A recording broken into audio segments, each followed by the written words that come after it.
allowing Medicare to negotiate lower prices is a victory for seniors, a victory for taxpayers, a victory for patients and their families, a victory for America.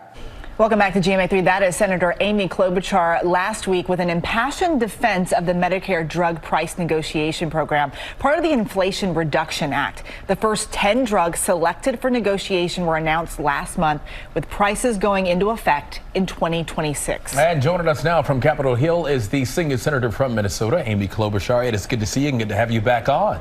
Hi, DeMarco. Hi, Eva. Great to be on again. All right, so let's talk about it. The first prescription drugs eligible for the Medicare drug price negotiation program were announced by the Biden administration last month. What will this program do for Americans? Major change. So to put it in perspective, about 20 years ago, the big pharma companies literally wrote a provision that sadly got included into law, passed into law, that said you couldn't negotiate for less expensive drugs. The VA does it now for our veterans. They do a great job. So that's a good thing, and it's a great model.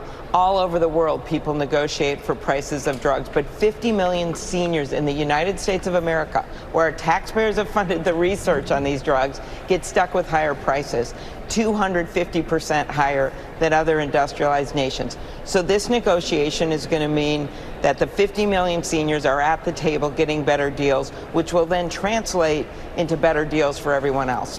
There are already some lawsuits challenging this new program. Do you think it will survive these legal challenges? I do.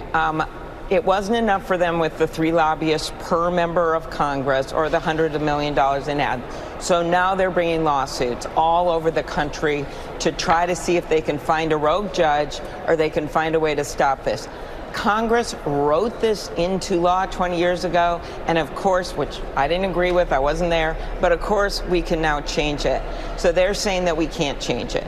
And I just filed what's called an amicus brief. It's like Friends of the Court, where a number of my colleagues and I, led by myself and Peter Welch of Vermont, filed a brief that basically says, we spent years having hearings on this, realizing how people were getting ripped off, and now we've finally done something about it. So no, pharma can't just go to court and say, get rid of it. And that's what's at stake right now. So they're taking to the courts, but the negotiations are ongoing.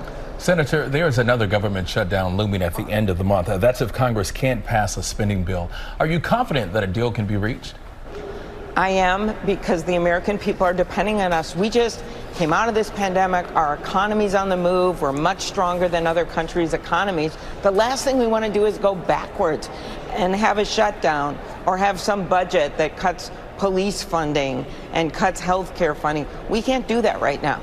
And so my hope in the Senate, we are moving on 3 bills. We actually have bipartisan support with Patty Murray and Susan Collins' leadership, 1 Democrat, 1 Republican. We're moving forward. But what we see over at the House right now is, of course, troubling, and I am hopeful that we're going to be able to move forward. We simply can't have a government shutdown, and we also can't have a situation where we're doing things like cutting law enforcement.